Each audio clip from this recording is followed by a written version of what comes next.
Aloha! It's 365 Hawaii. With Eric and Julie Zemelis, and behind us is the Pahala Plantation House, and we are here at the 2024 Ka'u Coffee Festival. Just recently, we were able to interview the Ka'u coffee farmers, and they got a chance to talk about the history and their stories and their passion and everything else around the coffee farms. So by coming here, you guys are going to get a chance to see this festival, which starts off tonight. Today's June 1st, and this is what they do every year. This is the kickoff. It's a paina, which means a gathering, and there's going to be Hawaiian entertainer over here. We've got Mexican dancers. We've got food from the community. It's a potluck. This is a very special event where you get a chance to actually feel what it's like to actually have been part of this Pahala experience.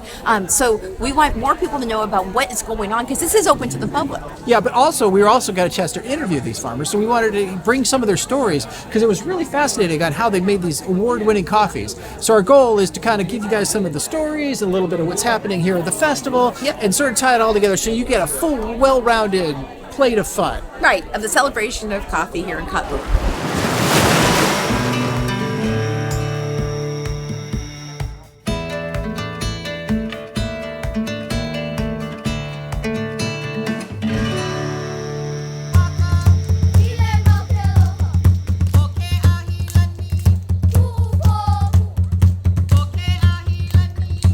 So many people are unaware that on Hawaii Island we had a thriving sugarcane industry, and it actually collapsed around 1986-87. And during the time of the collapse, Pahala also came to an end of doing sugarcane, probably like in the early 90s, I think.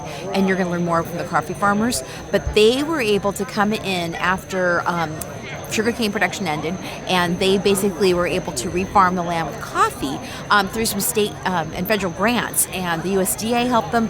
And the stories that we have been able to hear from people coming in with just 5 acres and then creating some of the best coffee in the world.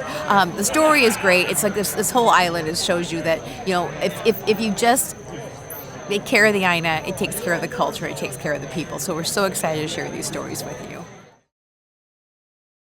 1778, the plantation closed, the sugar cane. Right. So after that, all these employees didn't have a job. So Senator Inouye came to Pahala, and then they have given a grant, which is called the RITA program. Okay. With this RITA program, this couple, Jonathan and Brenda Dumondon, these are the 2 couples who did hold the money, who got the grant money and is spared to the plantation workers.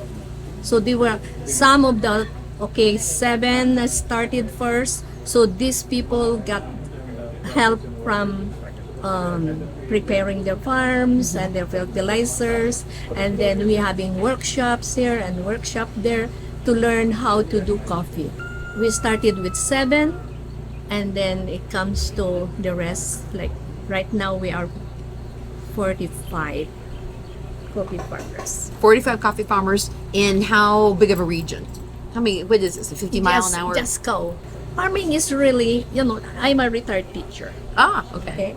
So to base my experience with teaching and farming, it's almost the same.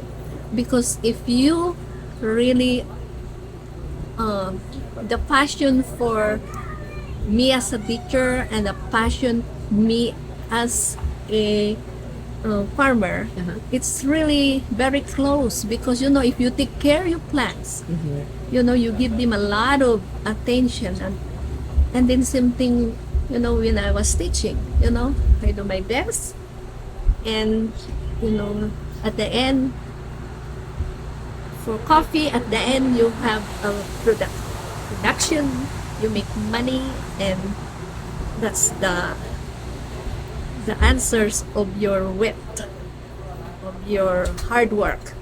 For teaching, like at the end of the year, like I've been teaching first grade for 30 years before, and when they come out from my room, they can read, they can write. That's the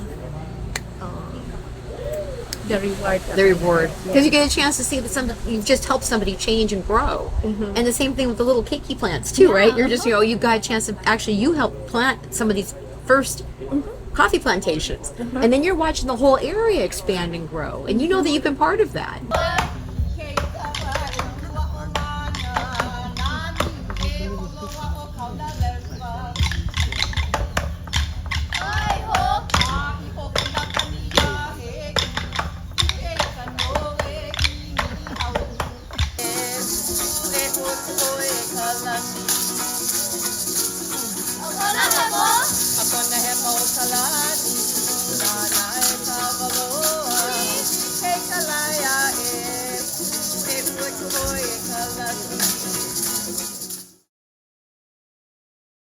Okay, here we have coffee farmer Lori Obra, and she's going to tell us a little bit about why she came here, why she produces the coffee, why did she get even into coffee, and a little bit more about who you are. Tell us a little bit about yourself. A good friend who already have a coffee farm in Pahala. He said, why don't you come over to my farm and look at it? You know, so we went there, and it was in November, and the trees were so full of red ripe cherries, and we looked at the trees, we looked at each other, and we never said a word, okay? But deep in our hearts, we knew that we're going to do coffee, okay? So we told each other, forget about bed and breakfast, forget about Dunkin' Donuts, forget about the gasoline station, you know, we'll do coffee. So we went back home to New Jersey, where we came from, and we had a meeting with our two children. We told them what we want, you know, our plan was, we're going to have a coffee farm. They looked at us like we lost our minds. So, and then we found out that my husband's father talked to the management of the company, you know, the Macadamia Nut company. Mm-hmm. They said, oh, we only offer it to, you know, to the workers here who are losing their job. So we talked to each other, my husband and I said, why don't you go back there and you tell them that your father is their worker and he's too old to take over, you know, to do coffee. So he came back here in Hawaii and talked to the management and said, okay, you can have the place of your husband, or of your dad. So that's how we started. He came back in 1999 and he started the coffee farm. Mm-hmm. And every 2 months, going back and forth in New Jersey, he said, oh, this is getting too much, you know, it's draining our pockets. Mm-hmm. So in 2000, we decided to come here permanently. We sold our house in New Jersey and moved here. So that was the beginning. My husband passed away August 1st, 2006. Now, before he passed away, he said, leave the farm, get out of the co-op, leave the farm. I said, what am I supposed to do? He said, you can go back to the hospital and work there again. I said, I don't want to go back to the hospital and work there again. So I couldn't, you know, but he really wanted me to leave the coffee. But I told him, you know, I have to be at the farm first while looking who's gonna buy or what. So I did that, and with no intention of selling the farm. In fact, I'm gonna be a coffee farmer. Yeah. Yeah, because I want to follow his dream. I want to fulfill his dream. The co-op hired a consultant through the grant we got a grant from USDA. In 2009, he said, okay, Coffee Review is having this competition. They're going to cup all the coffees, Bourbon, the varietal is Bourbon, from different countries, and submit it. In the beginning, our plan was, he was there to guide me, right? And now he's in Costa Rica. No. I said, what are you talking about? He said, just do it. So I roasted the coffee, I cupped it, you know, he already taught me how to cup at that point. And then I said, that's good enough. I sent it to Coffee Review. Yeah. You know what? Oh my God, it was 95 points. Yay! The highest of them all from the other countries.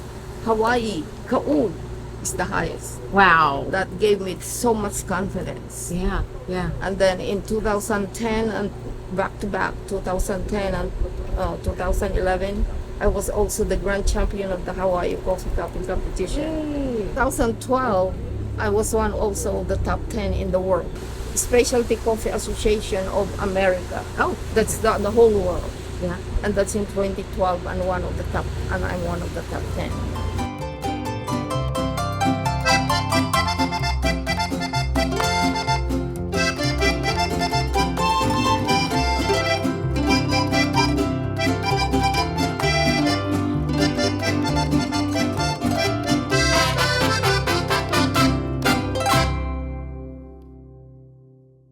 Okay, so now I'm with Miles Main, and he also is an amazing coffee farmer, and he has got a story to tell you. So tell us a little bit about how you got started in your farm and your processing for your coffee. Okay. I worked in the oil and gas for 40 years. But my parents, they are from India. I grew up in India, and I grew up on a coffee farm. Oh, in India. Yes. And we grew coffee and cardamom. But they just kind of discouraged us from getting into farming because there was no money. They said, go to the big city and make money and forget about farming. But I had a hope in me that one day I will be a farmer and I will grow coffee. So after 40 years in oil and gas, I decided it was time for me to retire. So I said, I'm not going to sit at home and twiddle my thumbs. I'm going to go grow coffee. And so I looked for coffee farms across the globe. I looked at Latin America, I looked at Africa, and I looked at India as well. But I found that to invest all my money, all my savings into my passion, I need to have something called a security of the investment. And United States, a little well known as a net importer of coffee, but very few people really know that the United States produces its own coffee. And that is how I chose, and it's a secure investment. I came to Kau and I looked at Wood Valley, and that's where I found paradise. And what year was that? That was in 2015. 15? Okay. I have a 22-acre farm, of which out of the 22 acres is 12 acres of planted coffee area. Okay. And what's the elevation there? You're the pretty high. elevation, we're growing coffee at 2,200 feet, That's pretty high. and we get about 100 inches of average annual rainfall. That's a lot. That's a lot of rain. But coffee loves it. Yeah. They don't like wet feet, so you generally grow coffee in a gradient, as what they call a gentle slope, so that the water drains off, but the moisture is wet. Okay. I'm experimenting. Unlike most coffee farms, I'm experimenting with coffee as it was originally grown. It was grown under forest conditions. Oh. It was an undergrowth of a canopy of coffee of trees, big trees. So I'm trying to experiment and see if I can grow my coffee under shade Right. and produce a higher quality of Oh, coffee. interesting. Okay, because Wood Valley is known for the forests. Yes. Okay. But it's got eucalyptus, and eucalyptus is not good shade trees. Yeah. Okay. So I'm trying to kind of experiment with different trees to see what I can grow. Okay. So come visit me at on the farm tour day. Yeah, yeah. And I'll take you around the farm. I'll show you the varieties of coffee that I grow. I'll tell you about how I process it. And coffee quality, 20% can be attributed to the variety, but 80% of the quality of coffee comes from how you process it. From the moment you pick it to the moment it is dried and roasted, it's all about passion. Right. And so do you have an interesting, different way of processing coffee than a lot of Yes. other people? I experiment. There is the washed coffee, there is the fruit dried coffee, and now I'm trying to introduce the fermentation stage, introduce some wine yeast.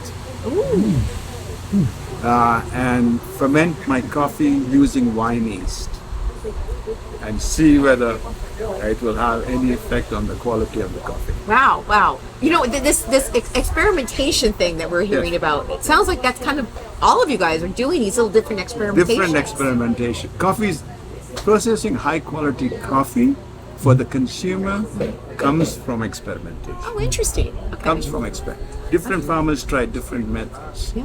and different means and the duration of fermentation, the picking and processing. It all is all about a labor of love. Yes.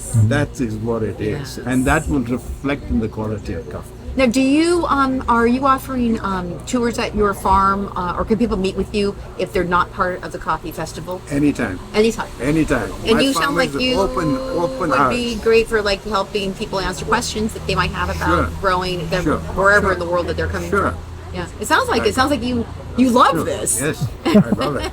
I can talk story all day. Well, that's what, and for our viewers, it shows that you could have your main job, Of course. and then when you're said, okay, I don't want to do that anymore. I've done the thing. I've got the money. I've done my work. Now I want to go and do the thing that makes my heart sing. Right. Then Correct. you can say, you know what, and you can be just as successful. Absolutely. Just as successful. And you may not be a millionaire, as I said, but it will give you, it's what I call consumer surplus. That is the enjoyment that you derive is greater than the dollar value you spend. Yes. That's what it is. It's happiness doing what you love. That's Yeah. great. And I thought before I came to sit down and talk with people, I thought you were all going to say that the soil was why everybody loves coffee, but it sounds like it's the people and the It's passion. the people and the passion Yeah. that grows in the coffee. Wow, that's amazing. I wish that people who drink coffee in the coffee bars in Manhattan would come and see what it takes to make a cup of coffee. How funny. Well, thank you. Yeah, Wow. thank you very much. Okay. Yeah. Okay, so here we are, and we are the last people in line. There must Of over be- 100 people. Yeah. So, but you know what's funny? I know there's going to be food left over at this because that's the way it rolls around here. There is going to be plenty of food, and the food coming out there looked really good. Yeah, you guys, this doesn't happen in Kona where the community comes together on a potluck and invites 100 people and everyone gets to have this food as just a shared experience. Yeah. Right?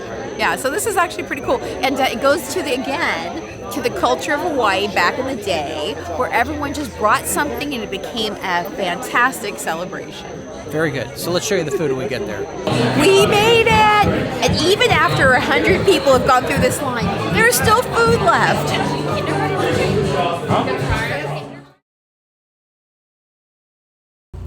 So I'm here with Will Tabos, and he is another Ka'u coffee farmer, and he's going to tell us a little bit about his story, about how he got here and what he's doing. Tell us a little bit about your background and why you love your coffee farm.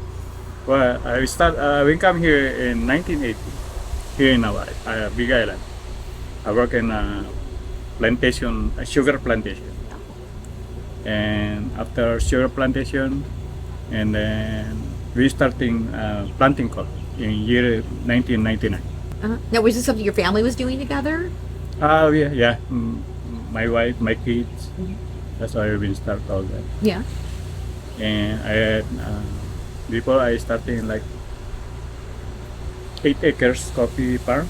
Huh?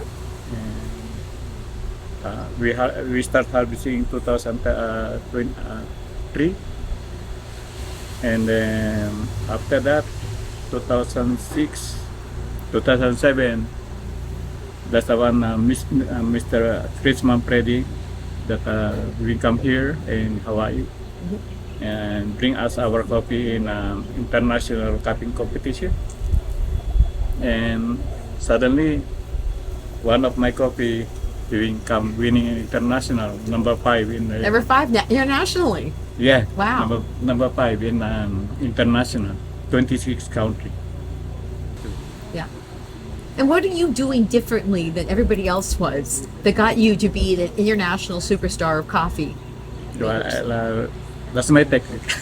So you have is it because of the roasting, or is it because of the farming, or the soil? Or? They said that the elevation of my farm and the soil in my farm, but to me, how you processing your coffee, Yeah, that's everything. because I've been grow up in Philippine Island, that I grow in the farming too.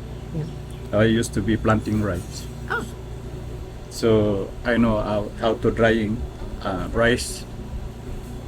That's my first coffee too, rice. so because you knew how to dry rice, you knew how to do the processing for drying coffee, Yes. That's and so a you big totally difference. different than everybody else which changed the flavor of the coffee. Yes. Wow. Yeah. I bet you guys didn't know that. So then when you started winning the competition, did you get more land? Did you get more people? Did you grow your... No, that's I tell myself, well, I just continue to farming, Yeah. and then Mr. Olson, they said, why not you plant coffee in my farm? Oh. So I tell myself, are you sure, Mr. Olson? Say yes. So that's why I've been starting expanding my farm. I got 14 acres now. Okay. So That's 8 to 14 acres now. And 2010 again, I win again Ah. in international cupping competition. That's how I start our coffee here in Kau, billing everybody, winning some, teaching some of this guy to how to process it, how to do their coffee. Uh-huh. That's why plenty people now winning coffee. Because you're Because- teaching them how to do the processing? Well, I sharing my knowledge. Oh, that's fantastic. So you're in the co-op because the Yeah. co-op was about sharing knowledge. I'm the vice president of the co-op. Ah, there you go. So you guys are basically all working together to give you guys each other these little ideas that they have found that works really well. Yeah, And that's so how- then you teach it's people sharing, how to do yeah. Okay, and that's why Kau now is becoming such a well-known coffee district. Yes. So it's been since 2010, and now we're 14 years later. So and- 2012 was the last one I won. Okay. So 3 times, couple times out here in the state of Hawaii, 5 times. Yeah, 5 times. Yeah. Wow. I can't wait to try your coffee. Right. Thank you. You're welcome.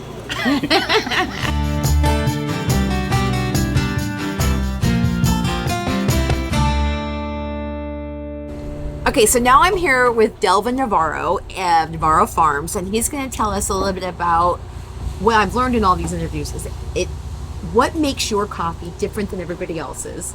When did you start doing this, and what have you learned in the process itself? Well, we started coffee. Actually, my wife's great grandfather started coffee. He's one of the first pioneers. One of the first farmers up in the Cloud Rest area Okay. when it started. Yeah. And this is right after the sugarcane industry fell Yeah, apart. right. Well, as it was. As it was falling apart. He said he got ahead of time. This is Yeah. like, oh, this is Yeah, this is the yeah. ending. I might want to jump in on something else there, right? Right. Okay. As it was. So we're actually third generation farmers. Okay. I'm a third generation farmer. Okay, so you were kind of along. Yeah. Well, I'm a product of all the other farmers, right? Yeah. So Okay. that kind of is what kind of separates me. I kind of learned from all these other farmers by them winning awards and paving the way. Mm-hmm. It allowed me to, kind of gain a little bit traction and Yeah. also be an award-winning farmer too. So Yeah. pretty cool. Yeah. All right, would you say that you're one of the youngest coffee farmers? Yeah, out farming right now. Yeah. Probably yeah. Well, hopefully you'll help the next generation see the value Yeah. in this one. So, how big is your farm? We run a 15-acre farm up at Cloud Rest, and I lease a 5-acre farm up at Olsen Trust also. Okay. So running about 20 acres. Okay, and you're processing the coffee yourself? Yes. Okay, and do you think that you have some interesting processing experience? Well, yeah, I do a lot of processing. Like I said, they kind of paved the way for us, and then learning different techniques of processing, using different processing methods such as yeast. Yeast, okay. Yeast, anaerobic methods, extended anaerobic methods, honey, nitro. So there's a lot of ways to manipulate flavors of coffee, and just finding that perfect combination. It's not hard, but it's also fun at the same time. Yeah, it's interesting with the chemistry aspect of Yeah, all of yeah, this. the I don't think science- people realize this, the scientific meddling that goes on right, with right. the flavor tasting. So have you won awards? Yeah. Okay, which... 2023, we were second place in Code. Oh, okay. Code district. And have you been in the international? No. Not really international. We are young farmers. Okay. Just trying to get the farm from where Grandpa had it. Yeah. Just selling cherries to roasting coffee, selling online, and Okay. selling green Okay. coffee. And then in terms of the kind of coffee that you're growing, do you have the old when they planted your plantation a long time ago? Those are the same ones that you have all the time. Yeah, or we you have try some- new different kinds of varieties. Yeah, we have some of the same trees that Grandpa planted. Okay. They're 30 plus years old. Okay. Still in the ground, so you got to really take care of them. Yeah. And baby them a little bit. We moved to different varieties. Uh-huh. Besides typical, a little bit superior varieties, more easy to work with, and more manipulation in the processes. So it kind of sets that kind of stuff apart from. especially rust resistant. Rust, yeah, because but I don't know if you're watching this. A lot of people don't understand that the farming is farming, Yeah. and there's always seems to be some pest that's going to come in and mess you up. Yeah. So you've got the rust. We have the rust, we have CBB, What's which is CBB? coffee berry borer. Okay, the coffee bearer board, it's a little And bug. Yeah. besides the rust, there's other funguses like anthracnose, cercospora, and different types of stuff that we deal with. So it comes along with everything else farming. Yeah. struggles, The weather, Yeah, the weather, pests, and everything else. Wind, and Yeah. And then do you see yourself doing this for the rest of your life? yeah, Yeah. yeah, yeah. Teaching your kids in the Well, future? it's something that I've got a knack for. I love farming. I love processing, and like I said, I'm a product of all the farmers that you see. So, what is pretty cool is having them know that there's the next generation to take over farming. And Yes. having somebody out there to boost the level of cold coffee. Right, right. And if somebody was kind of trying to come in here new, they could stand on the shoulders of all the people that came before them. But is basically the same people who've been farming this area? They're still here. Are there people leaving and new people coming in, or is it basically all the people who've been here for the last 20, 30 years have just been the same people? There are some new people coming in, and then unfortunately we lost some of the pioneers of coffee, throughout the years. But having their knowledge passed down to the next generation is the most important thing, and then it's up to the next generation to use ideas and create their own brand of coffee.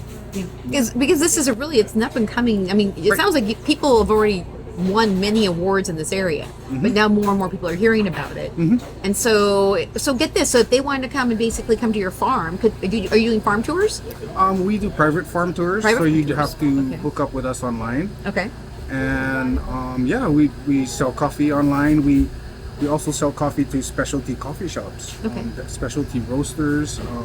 The thing about this industry out here, you need to collaborate. And collaboration is such a big aspect of if you want to move ahead.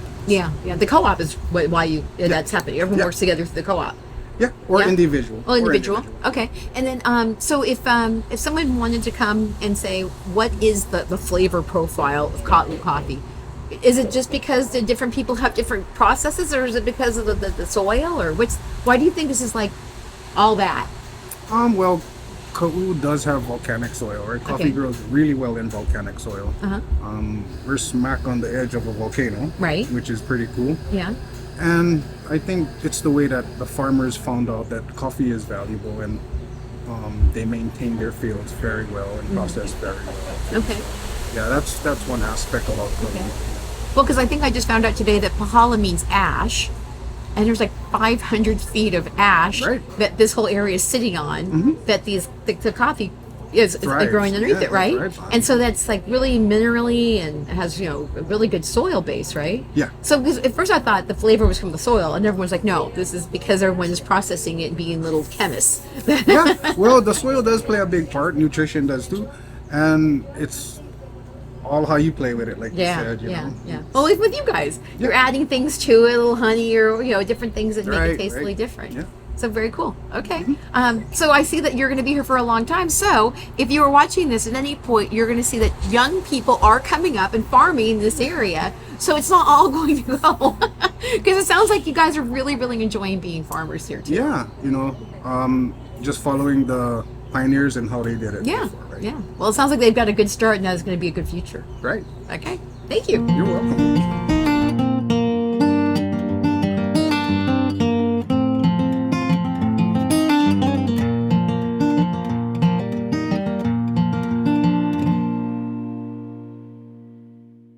Okay, so here we are at Miranda Farms, and that's where we're doing this entire documentary. And this is the Miranda family. You guys have award-winning coffee? Yes, Yes. we have award-winning coffee. He's being very humble. So then when you came here, you weren't expecting to do this, right? Yeah, my name is Berta Miranda. Uh-huh. I come from Central America, El Salvador. El Salvador. I left my country in 1991 when we have the Civil War. Oh, that's right. Okay. Yeah.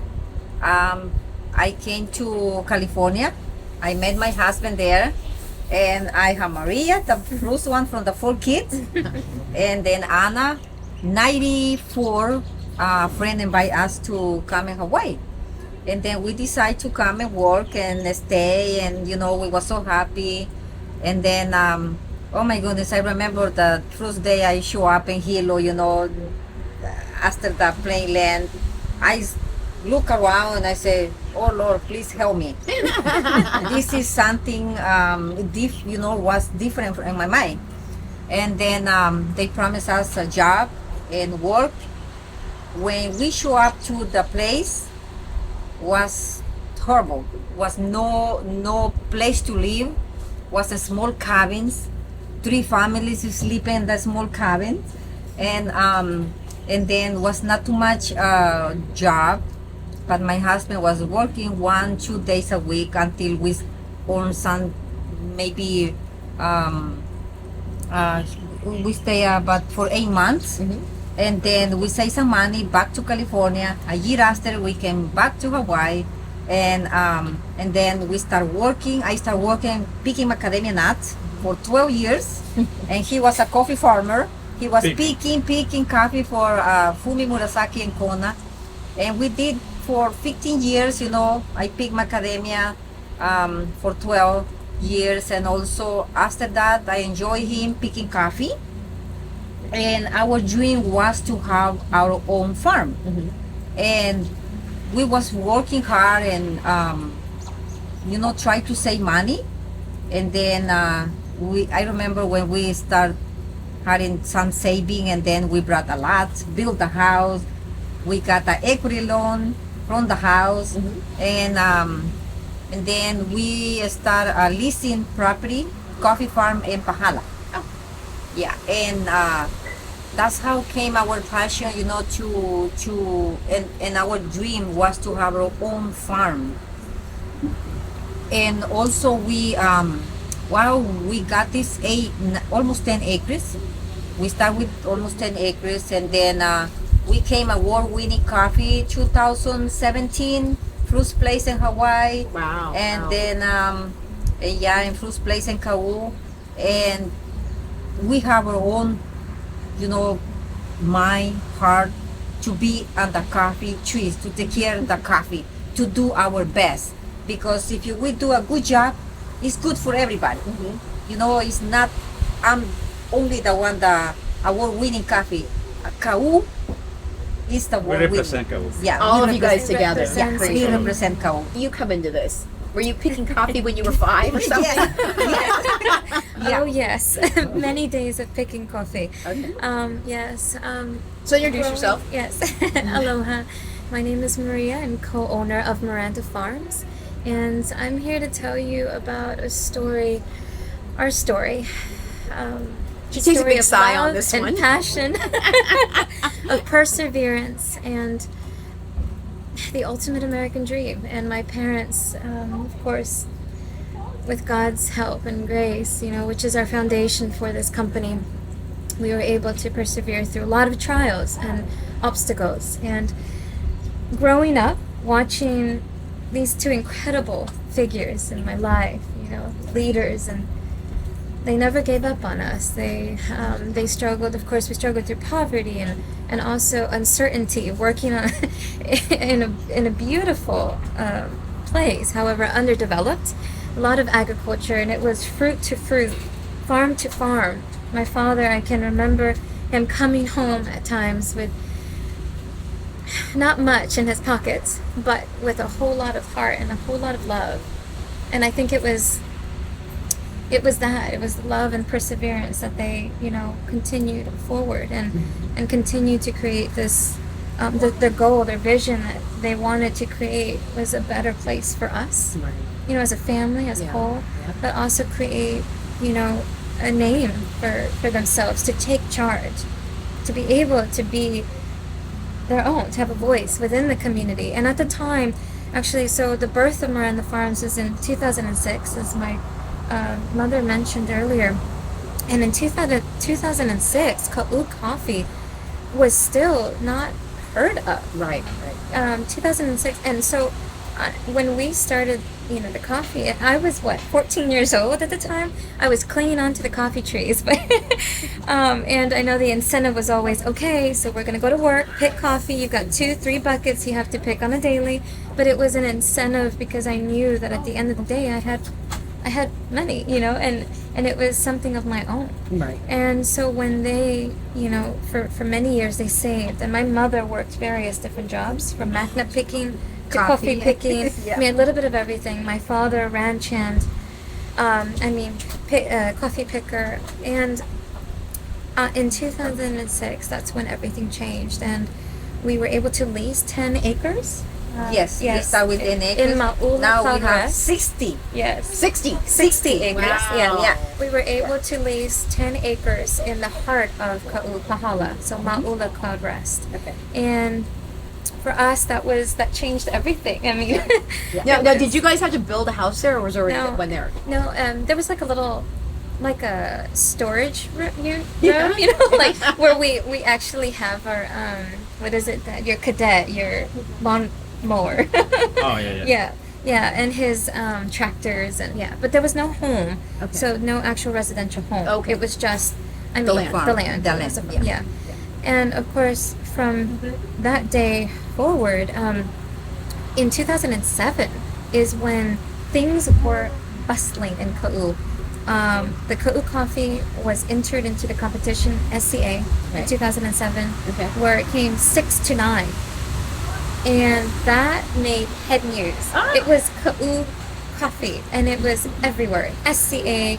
I mean, you had all the specialty coffees in the world recognizing Ka'u for their coffee. Okay, now when you say SCA, Yes. what does that mean? Well, it's basically the Specialty Coffee Association. Okay, It's Specialty it's Coffee Association. nationwide. Okay, Yes. nationwide. Okay, Yes. so when you're being in that recognized at that level, then you know you've done something good. Well, that was actually the recognition was to the farmers that had already cultivated and farmed. We had just stepped in. We just started. Yeah. So to see this happening, we were like, oh my goodness, that could be us one day. Yeah, And we are watched. second. So we watched. Not only did we watch Rusty's Farms, we watched, Willie with Rising Sun. We watched leaders, farmers, that had already been cultivating the land. And Willie's Rising Sun had taken first in the SCA that year, 2007. It was 6 to 9, excuse me, yes. Uh-huh. And it was so incredible to watch. For us, it was admirable to see. Yeah. So we wanted to follow suit. of Right. course. Yeah. Because you're thinking, Yes. we all have the same soil here. We right? do. So something, they're doing something, right? And of course, so as we started out on the journey and we were watching this unfold, we thought, oh my gosh. And that is the creation of the Ka'u Coffee Festival. The whole reason why the Ka'u Coffee Festival came into place is, to promote, it was designed and created to promote premium, growing coffee in this region. Right. And not only to promote tourism, Yeah. but it was the beginning of a beautiful story. Right. All of you guys are working together. Yes, That's we what the are. co-op Yes. is doing, right? Yes. Yes. Yeah. And And so when we were talking to the other farmers too, all of you, Yes. it's interesting, believe that what you're doing yourself Yes. is pretty important. And Yes. you're messing around with the processing. Right. But also by coming together, you're Yes. all rising the entire area up so more people find out about you, right? Yes, we have. And then that way you can continue to keep Yes. changing and growing. Yeah. But then more people get a chance to learn about the different varieties. Varieties. And also each person has their own story, so each person has a different flavor of their coffees. Yeah. So I think that's one of the whole things about this story about all of you working together. Yes. It gives people a chance to come and taste the region, right? region. Yes. And so because if you get the different flavors from everyone doing different processing, this isn't just because it all comes from the same soil. It's the passion and the Yes. people, right? Yes, Yeah. exactly. And that perseverance to keep going, like my mother Yeah. said. Yeah. We Because each have farming a is not story. easy. No, it farming is isn't. not easy. No. It takes something special. Yeah. Right? Yeah. We want to be able, this is a legacy, and we want it to continue. Hence why the tradition of this festival is so important for us farmers.